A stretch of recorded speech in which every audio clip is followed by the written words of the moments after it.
തമിഴ്നാട്ടിലെ മൂന്നാമത്തെ ജൈവവൈവിധ്യ പൈതൃക സ്ഥലം ഏത്? എലത്തൂർ തടാകം തമിഴ്നാട്ടിലെ ഈറോഡ് ജില്ലയിൽ സ്ഥിതി ചെയ്യുന്നു.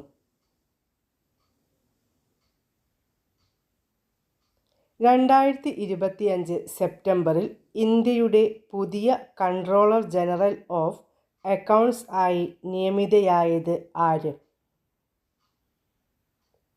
TCA കല്യാണി.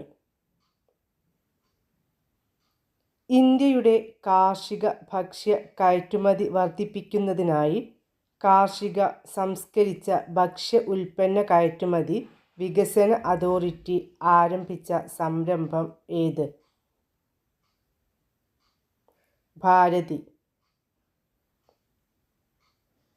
2025 സെപ്റ്റംബറിൽ സാമൂഹിക മാധ്യമങ്ങളുടെ നിരോധനത്തിനെതിരെ സംഘടിച്ച രാജ്യത്തെ യുവാക്കളുടെ പ്രതിഷേധത്തെ തുടർന്ന് രാജിവെച്ച നേപ്പാൾ പ്രധാനമന്ത്രി ആര്?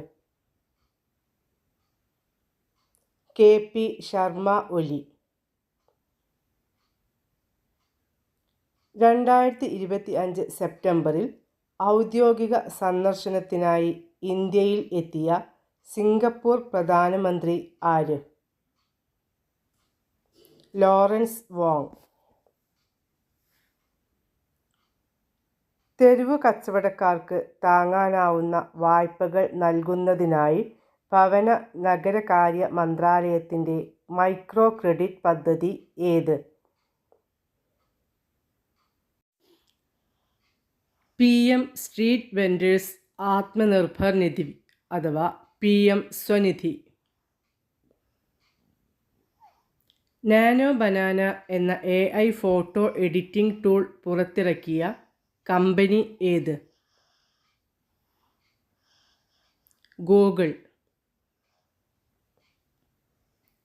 മസ്തിഷ്ക മരണം സംഭവിച്ച മനുഷ്യനിൽ ജനിതക മാറ്റം വരുത്തിയ പന്നിയുടെ ശ്വാസകോശം മാറ്റിവെക്കൽ ശസ്ത്രക്രിയ വിജയകരമായി നടത്തിയ ലോകത്തെ ആദ്യ രാജ്യം ഏത്?